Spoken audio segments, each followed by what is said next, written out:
Hello, Star Trek fans, and welcome to the Rebinge Deep Space Nine podcast. My name is Kim. And my name is James. And we're watching Star Trek Deep Space Nine from the beginning, one episode at a time.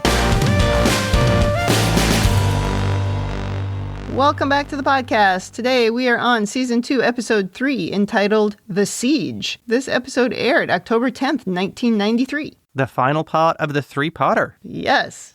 Before we move into this episode, is there anything you would like to talk about or correct from the previous podcast? No, it was perfect. I don't think it was perfect. I did make one mistake that I remember, which is...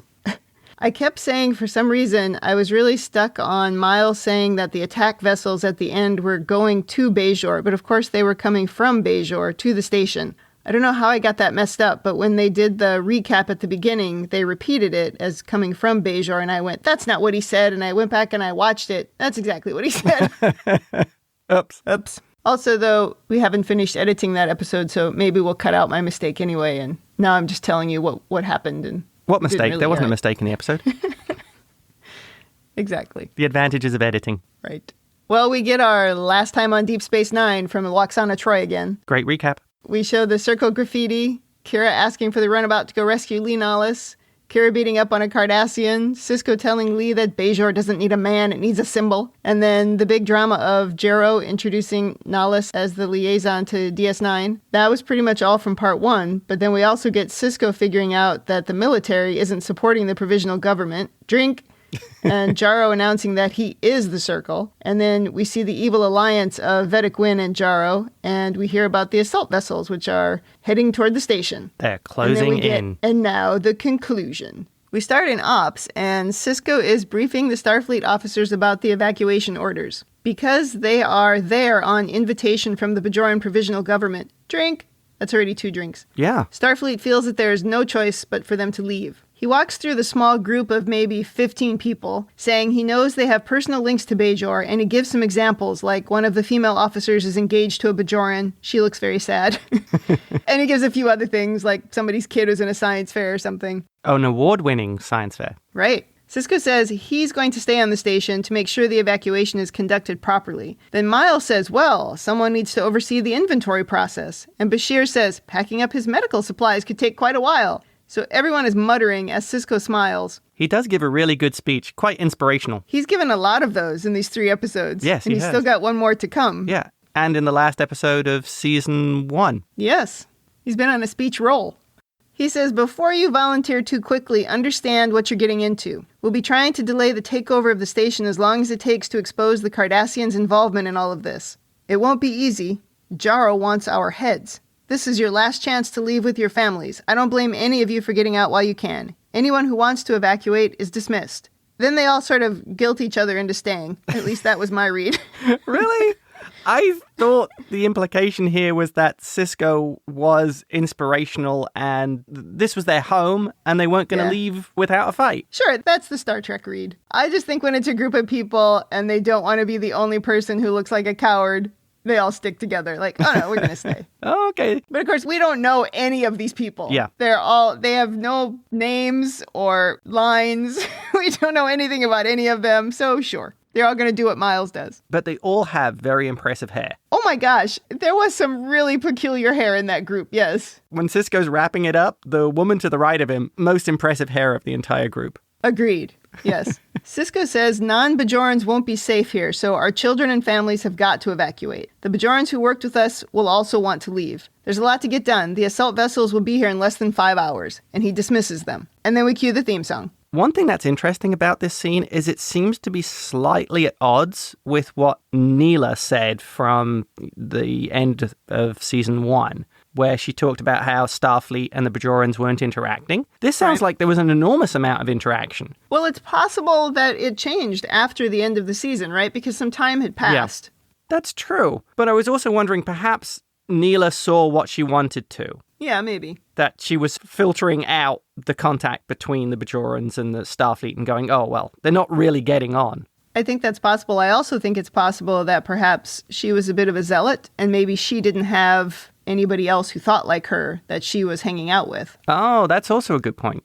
So she may have isolated herself. And one sort of final thing here is, they're really skirting kind of a deep issue here, which is has been very much an issue in actual our time, which is what happens to the people who are left behind, the locals, as it were, who were left behind in the Bajorans, where he said they also have to evacuate the Bajorans who are working with them. And we don't really deal with it at all. Yeah. In this episode.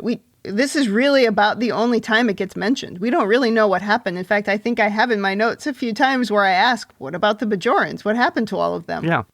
Everyone is bustling around trying to evacuate. Quark and Rom are watching as people rush by. Quark says, with hundreds of people trying to evacuate, but only 3 tiny runabouts available, this is an opportunity for profit. People will pay anything for a seat on those ships. Rom panics that his brother's going to leave him there, and Quark asks, do you actually believe I would sacrifice my own brother's life for personal profit? Rom nods yes.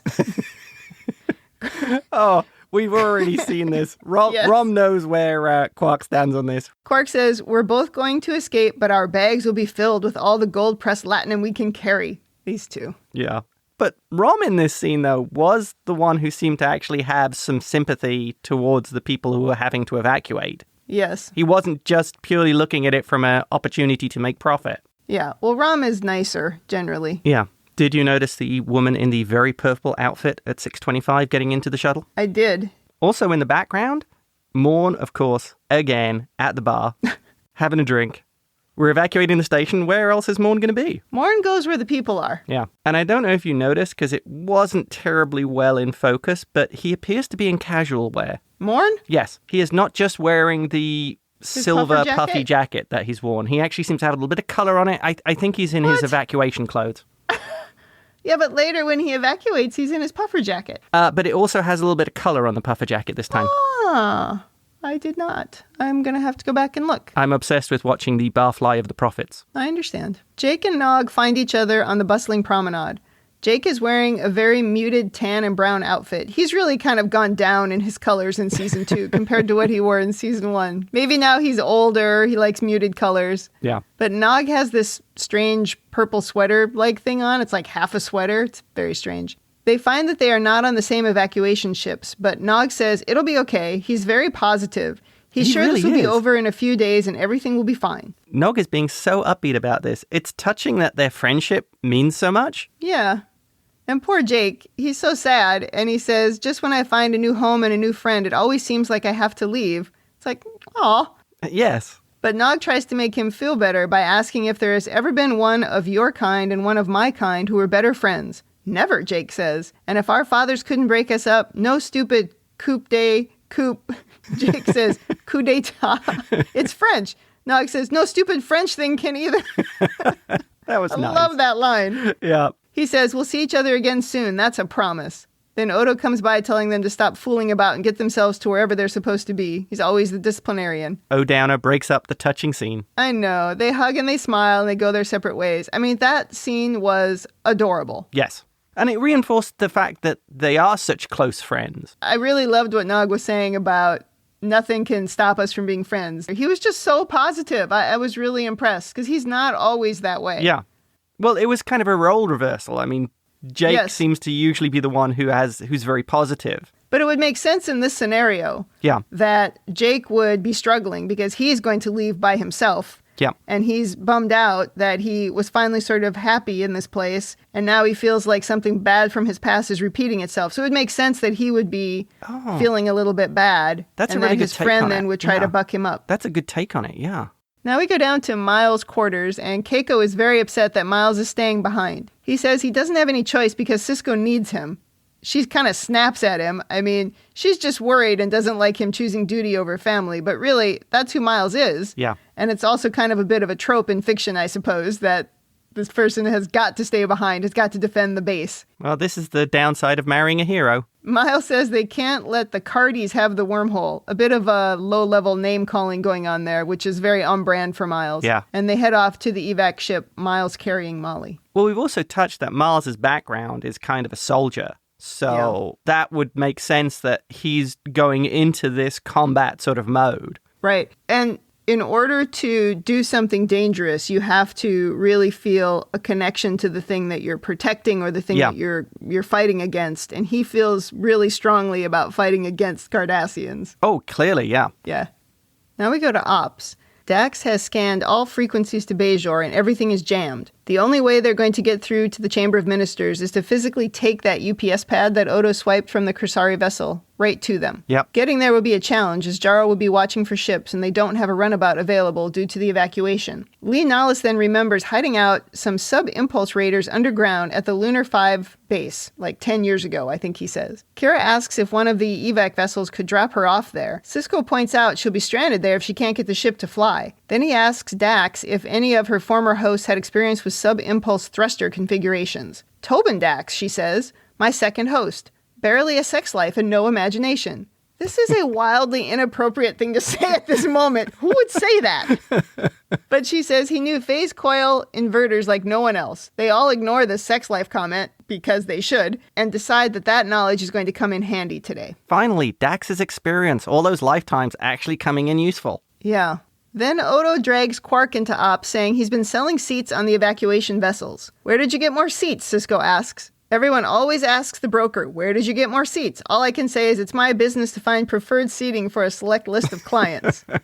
Then Sisko grabs him by the throat and says, I have more than 200 people who want to get off this station. I like how during this whole thing, Lee Nallis has zero reaction. He's like in the background just looking at him like, yeah, strangle him. Who cares? This is not important. Now, strangling Quark, that doesn't seem very Federation. I think we've seen pretty consistently with Sisko that he steps outside of what we think of as the Federation model from Picard. Yeah. And does something emotional. I think we've seen that a few times, including when he punched Q. I also think maybe he's using a Ferengi cultural technique here, that he's adapting to the environment that he's in. He's doing that thing that Sisko can do. He changes mode to work for the moment he's in or the environment he's in. And I think that's typical of Ferengis, of they don't seem that bothered about threatening each other or being threatened. But we also saw in Season 1, Episode 2, past prologue, where he did that sort of physically dominant thing to Kira. And I was a little upset by that because we really didn't see it again for a very long time. Yeah. And it made it look like that was just a thing he did with people who, I mean, I don't want to just say females, but, you know, with people that he was much bigger than and that he could show dominance to easily. Mm-hmm. I suppose that's similar with Quark, but not really. It actually kind of makes me happy that he's just sort of a hothead in these situations and it wasn't just specific to females. Oh, interesting. Well, I still look at the Kira thing of that was an environmental thing, knowing the background that Kira came from. And my comment on that is still, it's easy to say when you're the male. I'll still go with it. He's using an appropriate Ferengi cultural technique there in negotiating with Quark. Okay. Quark finally says he made a few trades, a person here or there who decided not to leave. Then Bashir calls saying there's a panic happening at the airlock because far more passengers have shown up than they can handle, of course. And Quark says, I might have overbooked. Sisko lets him go, but is very frustrated. At this point, I'm like, why let him go? Keep strangling him, put him in a cell, do something. I mean, they let him get away with everything. Yes. There are never any consequences for Quark. Well, I think there's a bigger issue going on here. Yeah, obviously there is. Sisko and Nallis head off to the airlock. Quark calls after them that it's an accepted Ferengi transit practice. I feel perfectly justified. Then he turns to Odo and says he has complete faith in Commander Sisko's ability to straighten this out. I'll pass that on, Odo says. He'll be so pleased to know he has your confidence. Of course it's an accepted Ferengi practice. I mean, that, of course. You just know that's typical of the Ferengi. I mean, honestly, Absolutely. It makes me wonder how their society functions at all. Sure, and even from like the episode The Negus, where they talked about how they can't do business anywhere in the Alpha Quadrant anymore because everybody knows about all of their dealings. Fake that news. Also makes me wonder about it. It's like every now and then you have to do a legitimate deal or nobody would ever do any business with you. Then Quark heads out to join his brother on the evacuation ship. Down in the airlock, there's an unruly crowd of Bajorans trying to rush the runabout. Sisko pushes through them saying, we have to get our families and children and non-Bajorans on board. But the shouting continues. Finally, Lee Nallis shouts, where are you running to? This is Bajor, and we're Bajorans. We fought a war to regain our homeland. How can you now abandon it like frightened Cardassian vole? These ships are for our guests, who must leave because it is no longer safe for them here. However, we're Bajorans. I say we stay and solve our own problems together. This actor really manages to deliver this well. The way he seems so sincere, he does seem like the inspiring leader. How can you not like this guy? I mean, and finally he does something useful. He hasn't been terribly useful so far, but he's also been really uncomfortable in his role and unsure of it. But here, he comes through. Oh, yeah. I'm pretty sure he's suffering from imposter syndrome. Yes, absolutely. When he really is a very genuine guy, and this little speech to the small crowd really puts that home. Plus, as a Bajoran, can you imagine a hero of your people telling you, what are you doing? Why are you behaving like this? It would be very impactful. Yeah, it would make you feel a little bit less about yourself. But sometimes you get caught up in the crowd, too. Right. You just go, oh, they're all getting on. I'm going to get on. Yeah. Well, there's a crowd, so of course Morn's there. Of course Morn is there. Morn is always where the crowd is. He does enjoy a good mob, too. He has, since the very beginning, he's enjoyed an angry mob.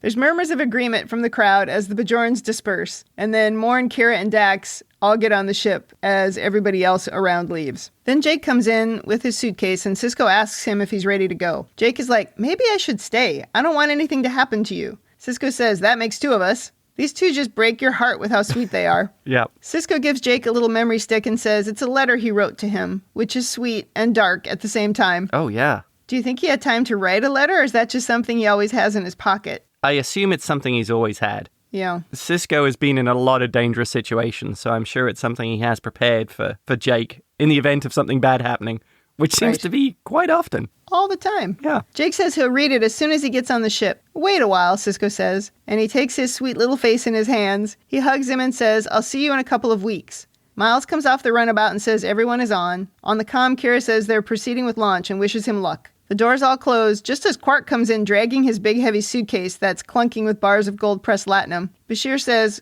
Quark's name was not on the manifest, but Rom did get on board with a Dabo girl. What? Good for Rom. He's learned a trick or two from his brother. Well, Sisko smiles. Looks like he sold your seat. They leave him there and head off. Karma just caught up with Quark. And then we go into the ad break. Did you notice that just for a moment after Sisko lets Jake get onto the shuttle, the look on Sisko's face, it looks like he was about to cry. Aw. I mean, he has this really sort of upset look on his face. And then Miles walks out, and then he just pulls it back together and is like straight back into the mode.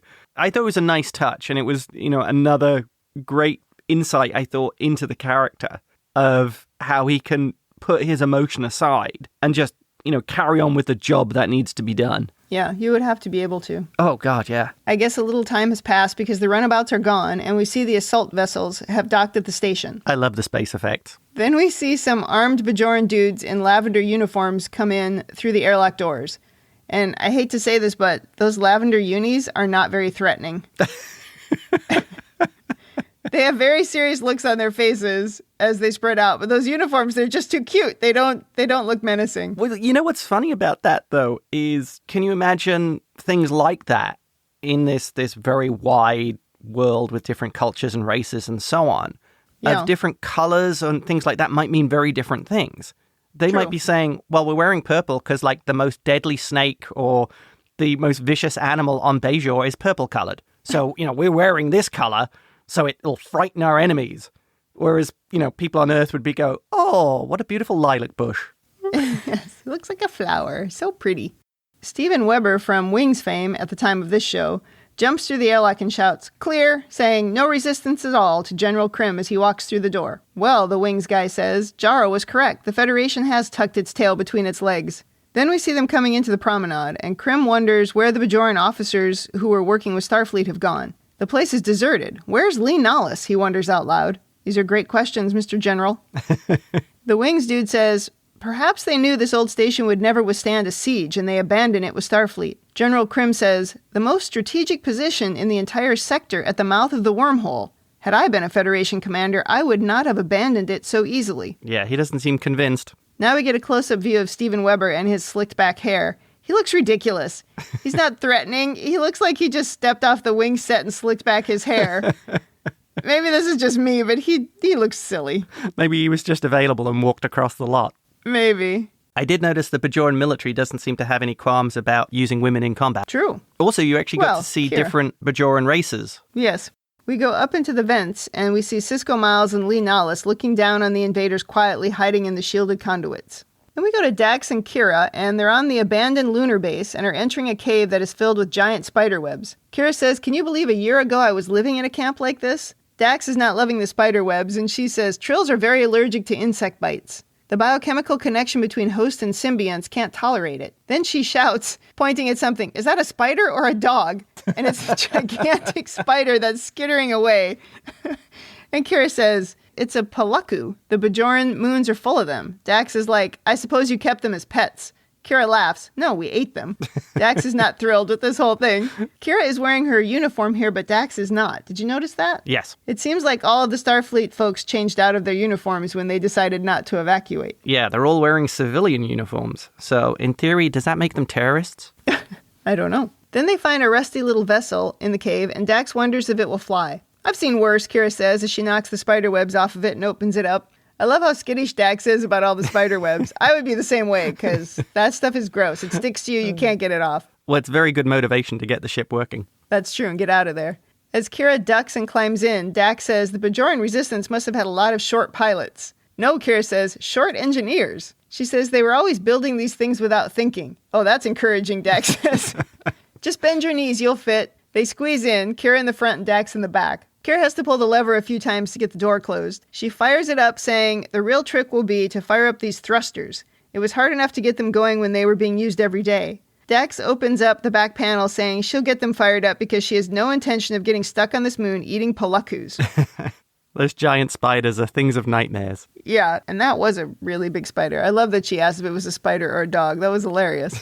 Back on the station, the Lavender Bajorans are coming up the elevator into the empty ops. Squad Lavender. This obviously terrible person Steven Weber is playing says, "We should inform Minister Jaro of our success immediately." He's chewing the scenery a little bit. Yeah. It's like his script says, "You are a bad guy."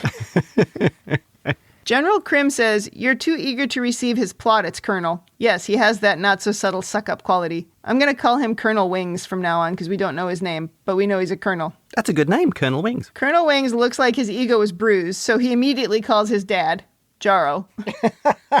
This guy does not understand the chain of command. The general just told him not to do it, and he did it anyway. How did he get promoted to colonel? So that's why I thought maybe Jaro was his dad. One of the NPCs informs Krim that the security net is completely disabled. So Krim says to scan the operations center for organic material because the security chief is apparently missing. Aren't they all technically missing? He says it's possible the shapeshifter left with the evacuation ships, or perhaps there's something more here than meets the eye. He says to scan 6 times an hour at random intervals. Then Jaro appears on subspace. Colonel Wing says, "Minister, I'm pleased to inform you that we've encountered no resistance so far. Worst soldier ever. Now, can't follow the rules within 2 seconds." He's a little overconfident, I think. Krim is annoyed that he made this call prematurely. Jaro is happy the Federation has withdrawn, and he wants to announce that we've secured the station. But General Krim urges caution. He's not convinced that Starfleet really left because there's no way to track anyone on board with the security net down. Jaro says Lee Nollis wouldn't abandon Bajor. He must still be there. "Take every necessary step to keep Lee Nollis alive," Jaro says. "Dead, he's a martyr. Alive, he seals our victory." And he hangs up. Then the camera pulls back in Jaro's room, and Vedic Wen is in the background. She says, "Once you have him, Lee will see the wisdom of giving you his support. I'll offer him anything he wants to make sure he does," Jaro says. "You have a unique ability to build a consensus, Essa." She grabs his shoulder. "Bajor has been waiting for a leader like you." Yeah, let's see. Kidnaps people, he beats them up. Yeah, sounds good. Yeah, these two really are the axis of evil. Oh, man. He puts his hands then on her shoulders and says into her ear, 26 hours after I'm sworn into office, I'll direct the Vedic Assembly to elect you Kai, and together we will rebuild Bajor. Do you think they'll make Bajor great again? Oh my gosh. And they're doing that weird kind of soap opera thing where they're having a conversation, but they're both facing the camera, not the way that people speak to each other in the real world. But it adds to the melodrama. Yeah, oh yeah. I like this little touch as well. I mean, clearly he needs the Kai to get a religious justification for what he's doing. And Vedic Wen needs him to basically become the Kai. So it's a very mutually beneficial arrangement. Exactly. Neither one of them are going to succeed independently. Yeah. I mean, they're also showing how they're just both ruthless people. It's actually good leadership. Not that you're leading to something noble, but it's a good way to get people to do what you want. Yes. Let's put it that way. It's a good show of manipulation. Yes, it's good sociopathic leadership. There you go. Back on Lunar 5, Dax and Kira get the little ship fired up. The inside of the ship is starting to smoke, and Dax is coughing. "Don't turn the engines off," she says. "We'll never get them started again." Then she hits her head on the low ceiling, and Kira tells her to bend her knees again, which is less than helpful since she's already sitting down. Doesn't help that Jadzia is so tall. Kira is having a nostalgic moment from the engine noise, and Dax can't believe they won a war in these things. Kira says, "We were the insects, and the Cardassians were just as allergic as trills." We love a good analogy on this show. She asks if the proximity system is working, and Dax smacks something with her fist and says, "I think so." Kira says, "Okay, let's see if we can get out of here without bouncing off any walls." General Krim is at Sisko's desk where the baseball still sits. This seems like a sign they never left, that baseball is there. Colonel Wings wants to take action, and he doesn't understand why, if Krim knows they're still on board, he's just sitting there waiting to be attacked. But Krim says he understands military tactics, and he knows they aren't interested in attacking because they're so outnumbered. But then, guess what happens? Before he can finish the sentence, the lights go out. But honestly, that could mean anything on this station. The lights go out every other episode. Yeah, Miles wasn't there to keep on hitting the generator every 20 minutes and making it work. I mean, that's just normal operations on there. Totally. One of the Lavender NPCs comes in and says the primary sensor array was sabotaged. "Let your engineers play with the machines," Colonel Wing says. "I'm sending out search parties." Krim is not in charge of this dude at all. Yeah. This makes me wonder, what is the actual command structure here? This guy seems to have basically the same authority as the general. So I was wondering if he's actually a political officer. So he's nominally a colonel, but has the same command authority as the general. I wonder if the military for Bajor is still a little bit immature. Oh. And they're all still used to just being, sort of a ragtag bunch of people. Yeah. And they haven't had that organized structure very long. And so it's not quite as militaristic as it should be. Right. Who made you general? I didn't vote for you. Right. Either that or Colonel Wing's dad is Jaro. It could be. Up in the conduits, Miles is handing out military rations, saying, "Eat hearty. The replicators crash in 16 minutes." Sisko wonders why he didn't replicate something more palatable, but Miles loves them. They're a miracle of science. Sisko was hoping for a French onion soup, which is not exactly a portable food that you would eat in a conduit, so that just seemed like a weird reference. Yeah, MREs would make a lot more sense. As Miles is going on and on about how great the rations are, Lee Nallis makes a very sour face as he eats his. And this is a guy who's been living in a Cardassian labor camp. Good point. Bashir and another group are in a different conduit with Quark. He makes an ugh-like face when he sniffs his energy bar-like food, whatever that black thing is. Yeah. They discuss the bad food over comms a bit when Odo calls, saying a patrol is approaching. "I'll get back to you in a minute," and everyone goes quiet.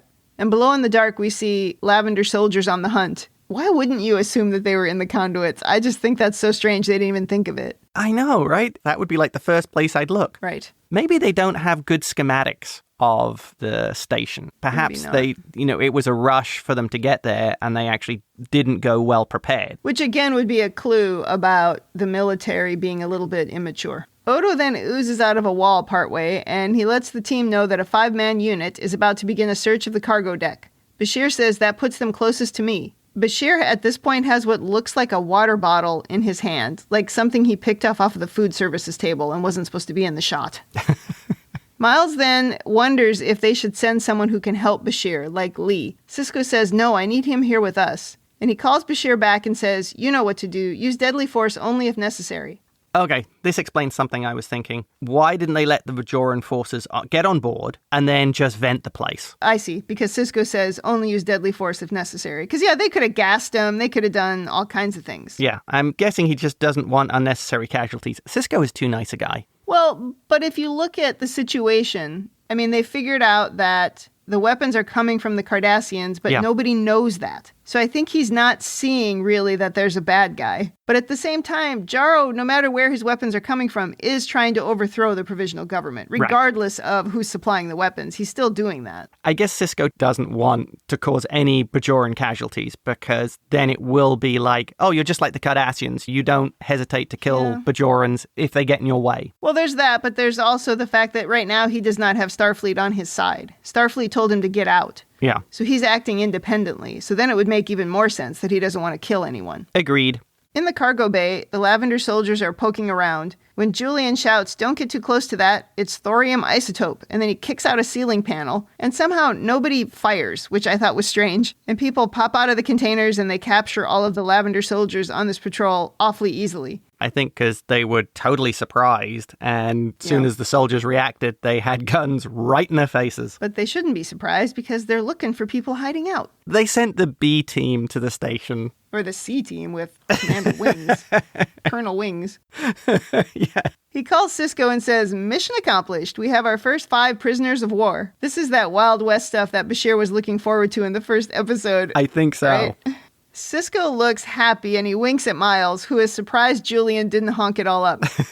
I kind of like that part where Miles just assumed that Bashir was going to mess it up because he does not like him or respect him. But Sisko showed faith in him and he came through. I thought that little scene was cool. Yeah, it was. I did like the way Sisko winked. I mean, also, there was some big hair in this scene as well. That's the one who was engaged to the Bajoran? I think so. Yeah, her hair was pretty big. The hair is pretty funny on this show sometimes. Yeah. It's a big hair episode. So Dax and Kira have their little ship flying. It's a really cool little ship. Kira says she's preparing to establish a high-altitude orbit over Bajor. The panel in front of Dax looks like someone spilled coffee down the front of it. Did you see that? It was like stained brown. I didn't. Oh, gosh. I did like that this was a contrast between Starfleet technology of the whole thing looked pretty lived in. Yes. Star Wars-y. Yes. Dax says navigational sensors aren't functioning. I'm guessing because somebody spilled coffee on the controls. I'll do it. No problem, Kira says. Dax says, big problem. Then Kira is like, we'll have to fly by the seat of our pants. Great, seat of the pants technology, Dax says sarcastically. I liked all of the interactions with these two. They make a good team because of how different they are. Oh, yeah. Though Dax is usually a little more calm and cool and collected, but she was outside of her comfort zone here, and Kira was right in the middle of her comfort zone. Oh, precisely. I mean, this is massively outside of the Federation kind of thinking and behavior. I mean, I liked how Kira was sort of poking fun at Dax, her reliance on technology and gizmos, as Kira put it. She says, you Starfleet types are too dependent on gadgets and gizmos. Yeah. Which is like what software engineers say about other software engineers who only know how to use tools and not use the command line. Right. Yes. Which is also very true. Kira is really enjoying herself. She says, you lose your natural instincts of survival when you depend on technology. Dax says her natural instincts said not to climb on board this ship. And then, of course, somebody starts shooting at them. Dax doesn't know what's happening because none of the sensors are working. Kira tries evasive maneuvers. Dax uses her tricorder to detect impulse engines. Kira flips the ship around dramatically and sees a couple of Bajoran ships firing at them. They can't outrun them, so Kira says we have to level the playing field by going into the Bajoran atmosphere because they can't use their impulse engines there. Dax looks very worried, like, why did I go on this stupid mission? This was a terrible idea. So that's a pretty long-range tricorder that Dax has there. Thought tricorders were short-range. Yeah, I thought that was interesting that she used her tricorder. I don't know, maybe something like an impulse engine gives off whatever an impulse engine gives off. Big enough signal. Yeah, something that would be pretty easy to detect. Okay. Yeah. Or she just bought the Pro model. She got the upgrade. Yeah. Then we go back to the station, and Lee and Miles are crawling around somewhere in the dark. I think it's in Odo's office, but it's hard to tell because it's dark. Yeah. Miles is pulling something out of a panel when they are fired upon. They have to duck down under the desk for safety, and they call Sisko for help. This plan seems very suspicious, like many plans that we make. But everybody is such a bad shot, nobody hits anything. They are all terrible shots. Couldn't they, put a sight on the phasers? Yeah. I assume the Federation side are deliberately shooting to miss. Maybe. But the Bajoran side, I mean, wow. I didn't think about that, yeah. Sisko and some of his Starfleet helpers sneak in from a different side and start shooting at the Lavender soldiers. One of the Starfleet NPCs with no lines presses some buttons on a little ball and rolls it towards the entrance of the room that Miles and Lee are in, which I think is Odo's office. Sisko shoots to distract the Lavender soldiers as smoke starts coming out of the ball. It's good to see that smoke is still an effective battlefield weapon in the future. Right? I thought that was cute. Yeah. In the smoke, Lee and Miles escape while Sisko covers them with phaser fire. Team Lavender lose again. Odo appears and then quickly turns himself into a tripwire, tripping the Lavender soldiers as they're trying to chase after them. And Sisko and his team gets away. I like that effect. That was cool. Yes. Odo proves to be very useful. Especially as he's sneaking around and nobody even knows he's there. That makes me wonder, could you detect him with a tricorder? If they had a tricorder, couldn't they just scan around looking for him? Because he's organic material. Yeah. Or is it too difficult? Well, but he can make himself so small and he can move around so quickly. I don't know if you had to be, I don't know, though we just established in the previous scene that a tricorder could detect impulse engines quite a ways away, so you'd think you could use a tricorder on the whole station. Yeah, it's a little foggy there. Well, certainly on a large enough section. That's a little hand wavy, I'll grant you.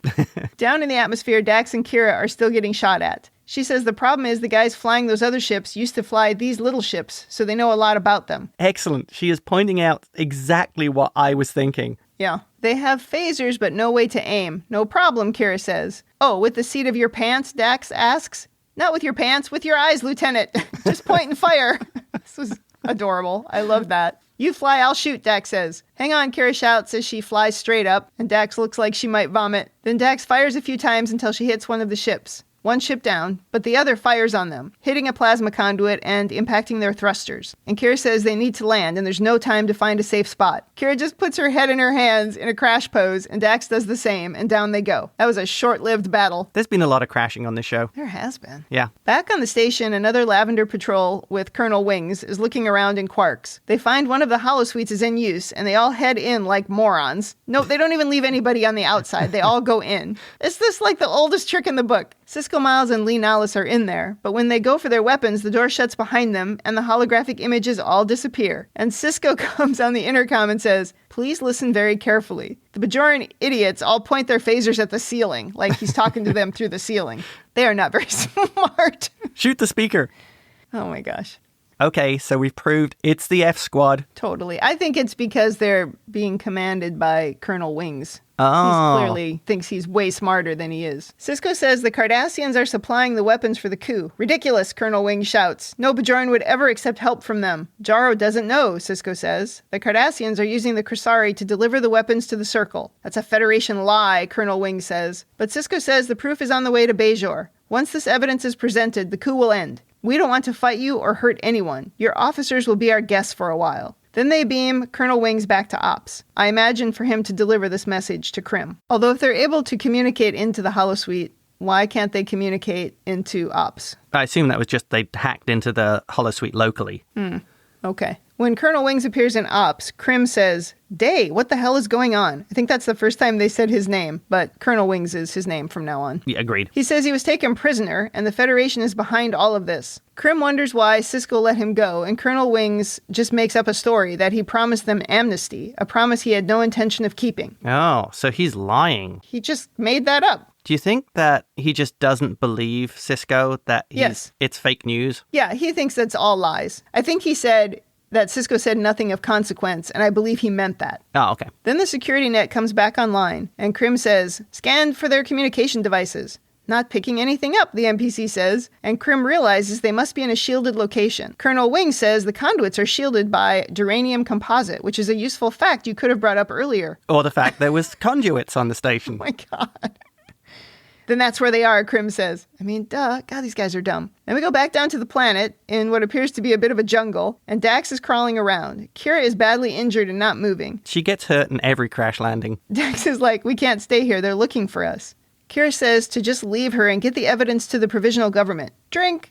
Dax thinks the message would be a lot more convincing coming from her, but Kira says the evidence speaks for itself. You have to leave me. She gives Dax the UPS pad, and she says, that's an order, Lieutenant, and Dax is having none of it. She's like, the Federation officially left Bajor yesterday, so you're no longer my commanding officer. She tells Kira to get up, even though Kira says she can't walk. This is a bit of a reversal from Move Along Home, where Dax was the injured one and told Sisko and Kira to leave her. Remember that? Yep, and Kira pointed out that she wasn't a Federation officer, so she can't be court-martialed. Oh, that's right. Then we hear somebody shouting, over there, and they duck down as we see legs walking by. Kira then just passes out from pain or a head injury or something. Yeah, I have to agree with Dax here. It really does need to come from Kira. If it did come from Dax, I bet there'd be a portion of the ministers saying, oh, it's lies, it's made up by the Federation. Whereas lies. Coming from somebody like Kira, who is recognized as a war hero and a veteran, they're more likely to believe her that this is real. And also, I would say, as a friend and someone who is invested in Kira, and as a team member, you would want Kira to be the one who delivers that, because that is important for her growth and for her future. Oh, yeah, very true. There's the leadership portion of the podcast. Just one of the leadership portions. Just one.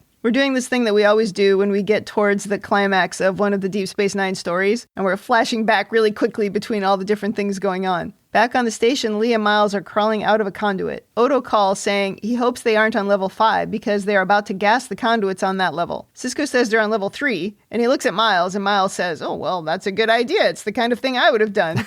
We have to get out of here soon. Sisko is worried that they haven't heard anything from Kira or Dax yet, but I'm not sure exactly how they would hear from them because the comms were jammed. But we called Jaro earlier, so maybe the comms aren't jammed anymore? I would assume if Kira got through and convinced them that the Cardassians were supplying weapons, they would have unblocked the comms and Sisko would have been able to hear through the normal channels. I see. If those two don't succeed on their mission, Sisko says, we still have an ace in the hole, and he looks at Lee Nollis. He tells Miles to get the units ready to move out. Then he tells Lee that Jaro's plan depends on the military's support. Without it, the coup fails. And you think I can sway the generals? Lee asks. But Sisko is only concerned with one general right now, and that's Krim. He picked the wrong side, and we need to convince him of that. Would you rather follow a politician or Bajor's greatest war hero? Lee has never liked being labeled a hero, and he says, I've done everything I can. I would die for my people. Sisko says, sure you would. Dying gets you off the hook. The question is, are you willing to live for your people? Live the role they want you to play. That's what they need from you right now. Oh, another great speech from Sisko. Yeah. I mean, Sisko really gets to the point here. Lee Nollis is such a reluctant hero and really doesn't want to use that role of being a hero of the people and being this icon. And I think it speaks so much to the character of the guy, of his integrity, that he doesn't feel justified in even using that. There's also the imposter syndrome thing, where he doesn't believe that he's a hero, so he doesn't believe that he could move the generals or a single general. Yeah. So he needs Sisko to help convince him. This is also a good leadership moment, I suppose. But also,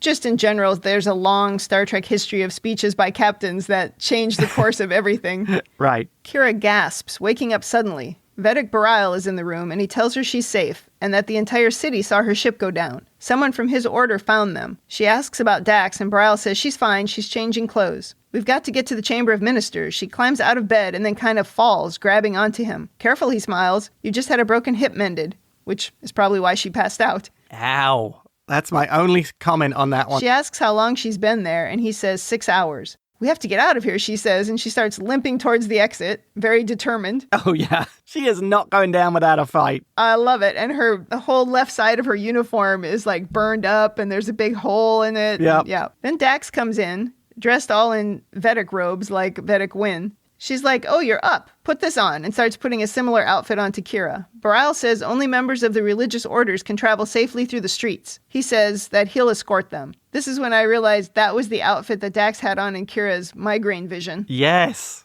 Yeah, exactly. So we're on to something. Yep. Then they argue about whether or not Bareil should go along, but he's going. And then Dax asks Kira what she thinks of her disguise, because she's got a crinkled Bajoran nose. Yep. Oh, Kira says, it's flattering. And Dax says, I'm thinking of keeping it.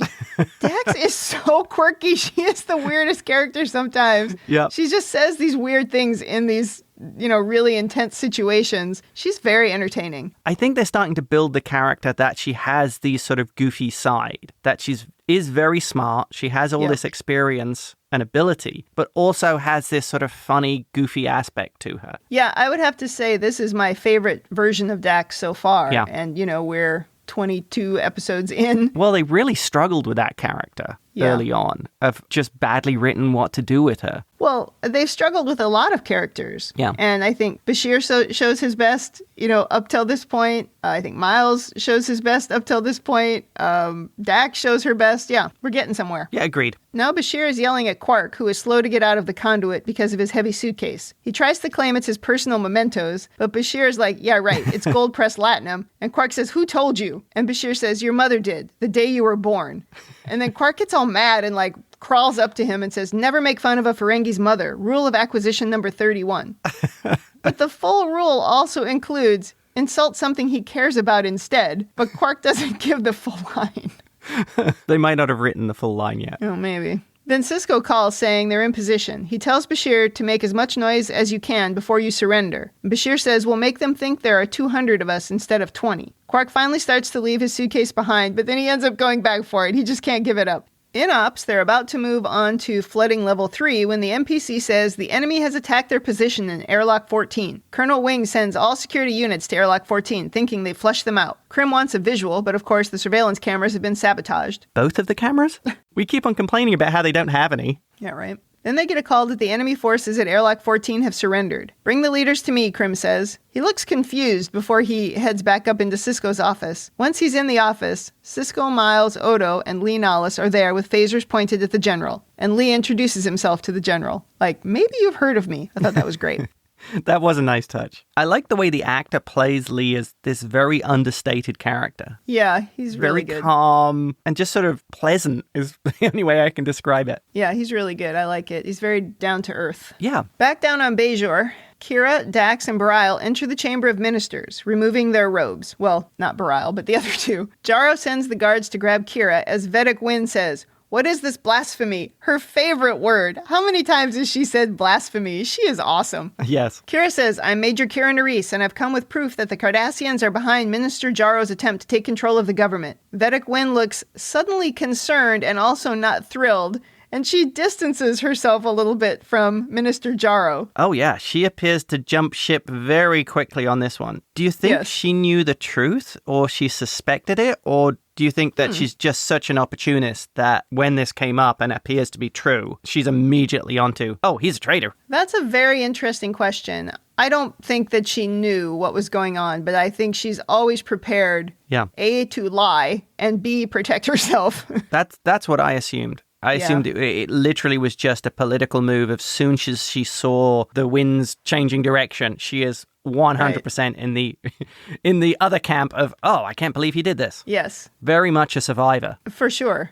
Minister Jaro says Major Kira has long been an outspoken opponent of the provisional government, drink, also of reason, of progress, and now, finally, of me. I'm honored to be included, Major. But I have no intention of letting you disrupt the orderly transition of power with these wild charges. Then Kira pulls out the UPS pad. This is a manifest pad from a Krasari vessel. It bears the thumb scan of a Cardassian gull who transferred weapons to that ship. Those weapons were taken by the Krasari to the Circle. The coup will deliver Bajor back into the hands of its greatest enemies. Are you willing to live under Cardassian rule again? Jaro is like, there is nothing to these accusations. Well, says Evil Wynn, then you should have no objection to an inspection of the manifest. She takes the UPS pad from Kira. No, of course not, Jaro says. We'll adjourn for the time being. I completely support this investigation, and I fully intend to cooperate. Then all the ministers start clamoring around Kira, and they're all making a bunch of noise and sort of jabbering to each other, just like from her migraine vision. Oh, yeah. Her vision appears to have come true. Although she does continue to have her clothes on, unlike in the vision. Oh, yeah.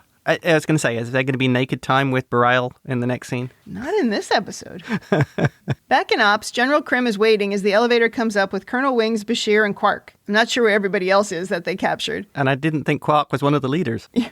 Oh, that's funny, actually. Krim is annoyed at Wings and says he deliberately withheld information regarding the Cardassians that was to be communicated to him. Colonel Wings is like, it's all lies. Fake news. Krim says, we've been told the Chamber of Ministers is in recess while evidence of Cardassian involvement is being examined. The circle is broken, Colonel, Sisko says. He's been waiting for 3 episodes to say that. Oh, yeah. Colonel Wings looks pissed. Krim is returning to the surface immediately to consult with the ministers, and he expects that he'll be asked to resign. Then he turns to Sisko and he says, Commander, since the provisional government, has prevailed, I believe it's appropriate to return command of the station to Starfleet. Sisko nods. Krim turns to Lee Nollis and says, well fought, sir. But it's not over for Colonel Wings. As everyone starts to leave, he shouts, no, and goes for his phaser, pointing it at Sisko. Lee Nollis dives on him, taking the point-blank rage shot.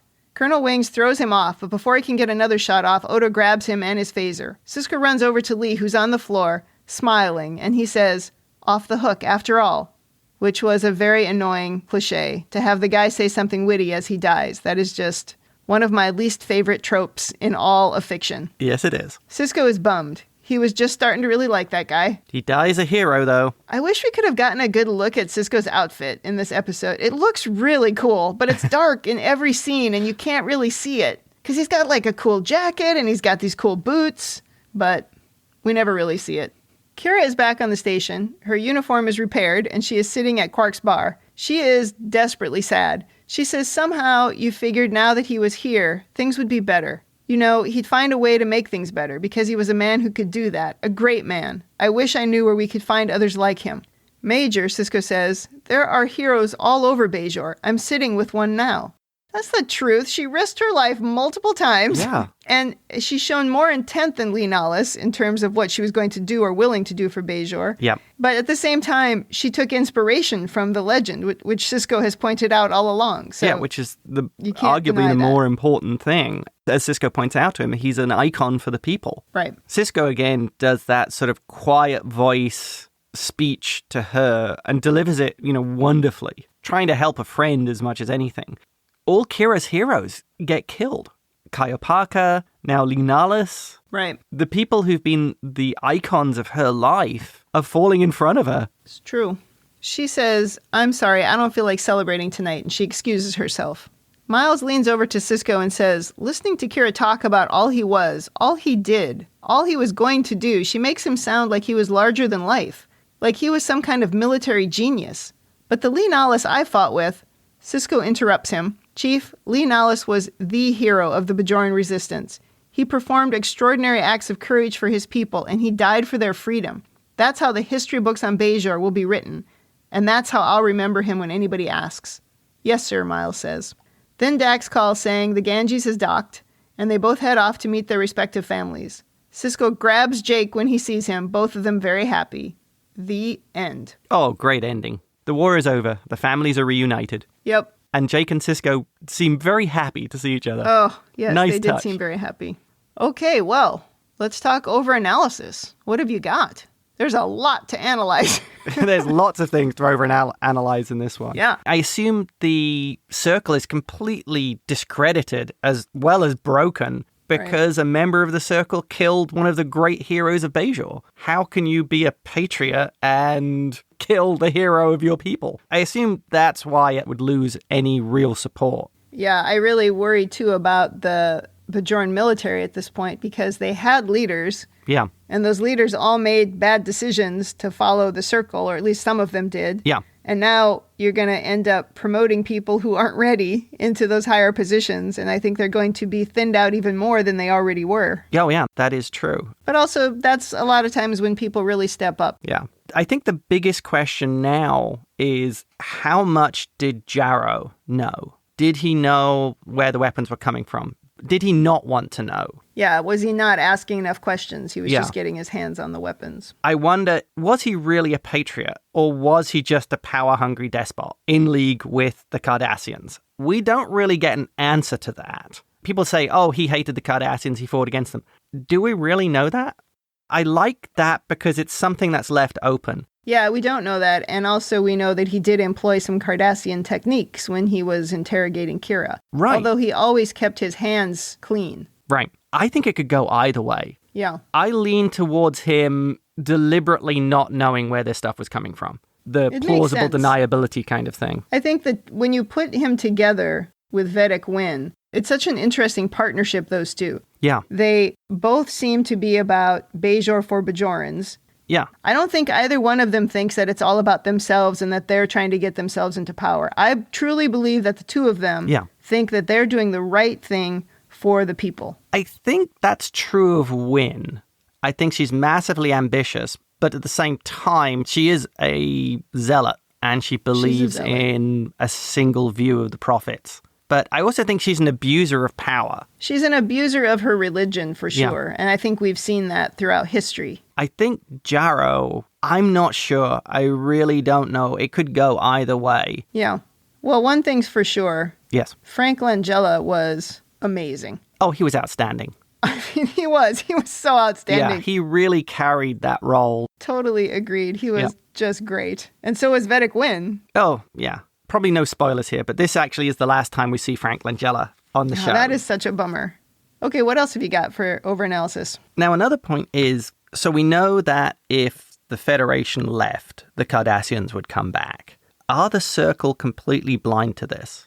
Are they so wrapped up in this Bajoran supremacist racial purity identity thing that they'll actually ignore the facts of the situation and have some bizarre view like, if the Federation leaves, there's no way the Cardassians would come back because we'd defeat them again, regardless of the reality of it? I think that's part of why they were stockpiling all the weapons. Yeah. Because they thought that made them stronger, and now they had a united military, and they were going to have a tougher leader who was, prepared for it. So yeah, I think they were kind of kidding themselves to some degree. I mean, a much smarter politician would be very focused on building an alliance with somebody strong like the Federation who would protect them. Yeah. But it's hard to know, I guess, how they got to the point. They have all these people now who are so concerned about being oppressed that they're not open to building alliances. My take on it is that they were in denial using basically a Bajoran supremacist approach. If they believed that they were superior, or enough of them believed that they were the superior race, they could easily defeat the Cardassians, even though the Cardassians have a huge empire and resources to back it up. History tells us how stupid and dangerous that is. Oh yeah, exactly. But Earth history. Well, yeah, just Earth history. That's what I took from it. That's why they were thinking that way. Completely misguided. So next point. What's the betting that Gul Dukat was completely behind this? Yeah, that seems legit. I mean, he was the one who came on and made that whole big thing about, oh, we had no idea we had this labor camp and that we were holding any prisoners. That was somebody else, and we've taken care of it. We're your friends now. So he was really doing a, look over here, everything's okay. Yeah, exactly. I made the assumption that the POW camp was being run under the radar, that the Cardassians weren't really that bothered about keeping the POWs, and it wasn't a big deal until they got caught. And then suddenly it was like, whoa, back off. It seems silly that they had them. It was like a handful of people. Yeah, but it was probably still cheap labor. And that's why I think it was something done, under the radar. And then all of a sudden it became a huge problem for Gul Dukat because he had this other operation that was in progress. Yeah, I think that makes sense. Though I don't know why they needed anybody to be picking up those rocks. They were very valuable rocks. And the other thing that I start thinking about is I'm wondering how Dukat managed to get out of this being a failure. I'm picturing political maneuvering behind the scenes of how he avoids this being held over him at some point. Who is his fall guy? Oh, I know who it is. Who? It's the guy whose thumbprint was on the UPS pad. Oh, nice one. That guy's out. Oh. He's going to totally be the fall guy. Yeah, because I bet there's no paper trail leading to Dukat. I bet there's nothing with his signature on it or thumbprint or whatever. I can see him as being like a real paperwork operative. Amongst all his other nefarious talents, being able to blame other people is probably right up there. Any other overanalysis? No, I think that wraps it up. Well, the three-parter was intense. Let's move on to women in the future. Okay. Kira and Dax on a mission by themselves to save the day. Good call. Really enjoyed that. Yes, the interaction between the two of them was great. Yes, I like their interactions. I like that they needed both of their strengths in order to survive, and that when Kira was injured, Dax wouldn't leave her behind. Those were all very Starfleet-y things, all very Star Trek-y things, so I appreciated that. And also, I appreciated that Kira's attitude, as always, is, yeah, I might not make it, but I'm going all in because this is a thing I need to do to save the day. Like when there's a chance that she might get stuck on that moon if she goes by herself. And Sisko's like, well, you might be waiting there a long time before anybody could rescue you. She's like, yeah, okay, sure. Yeah. She has no doubt of what it is that she wants to do. And she doesn't view it as being the hero. She just views it as, I need to do this thing for Bajor. She just has this never-ending desire to serve Bajor. Well, she has this huge sense of duty. Yes. That comes out in anytime she's carrying out a mission or has to do something important. Yeah, and I appreciate that because quite often it's a male character that they give that to. And not very frequently is it a female character. So I like it when they do that, and then they don't kind of get mixed into like the sexual harassment stuff that we've seen on the show, the creeping that we've seen on the show. I mean, we didn't have that. Well, we didn't have very much of that sort of garbage in this 3-episode arc, and I really appreciated it. This is the best thing we've seen so far of Deep Space Nine. These 3 episodes, all 3 of them were great, and I really enjoyed them. I'm also really glad as we saw that vision that she had from the migraine trigger. Yeah. As we kind of saw that come together, we didn't live out the naked time from the prophecy. because I think that would not have fit into the story arc. But I wouldn't put it beyond a television show to try to stick that in, or a movie to try to stick that in and have her do like, a big kissing scene with Bareil or whatever. I am so happy they didn't do that, because that would have taken me right out of the story. I would have been really annoyed. It would have just wrecked the whole thing. So I'm glad they didn't do it. Well, it would be a little cliched, wouldn't it? It would have been a cliche. I don't know if it's coming later, but I suppose it could have been sort of a metaphoric naked if she thinks about it, right? I mean, she clearly has feelings for Bareil, and she's kind of uncomfortable with them, because I think she looks at him as a religious leader and somebody to look up to. But at the same time, she's definitely got some attraction to him because he kind of flirts with her in a weird, boring way.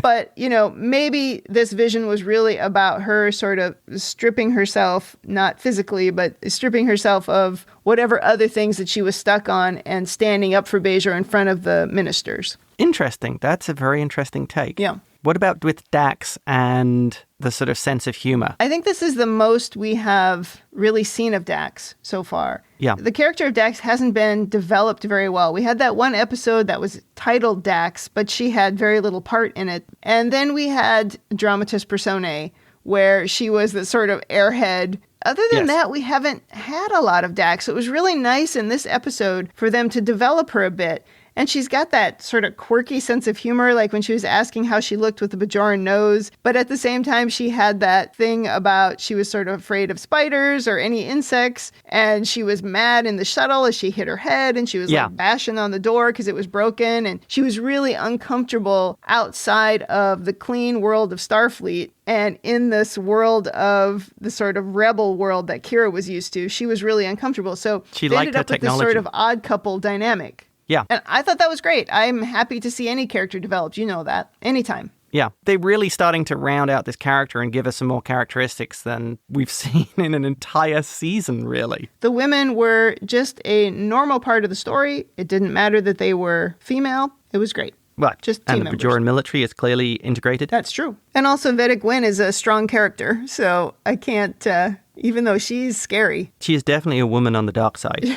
She is. But she's good. Okay, I think that's it for women in the future. How about rating? Thumbs up, thumbs down, or neutral? What is your rating? A thumbs up for the final episode, and I think it was thumbs up for every one of these episodes. I thought it was a great story arc. It worked very well, and we saw all the things that I loved. Some special effects with the spacecraft. We saw Sisko delivering great speeches. Everything about this episode, I thought, worked well, and taking it as the final part of a three-parter, it was a very satisfying ending. Yeah, I agree with everything you said. I also give it a thumbs up. That's 3 thumbs up in a row for this three-parter. I loved the teamwork aspect of it. That's the thing I have always loved about Star Trek. They came together to solve a problem. They couldn't all be in the same room. They all had to go off and do their own little missions in order to get there. And even within Deep Space Nine, they were split up into separate teams, but they still had to work together. Mm-hmm. I wasn't really impressed with Colonel Wings. He was...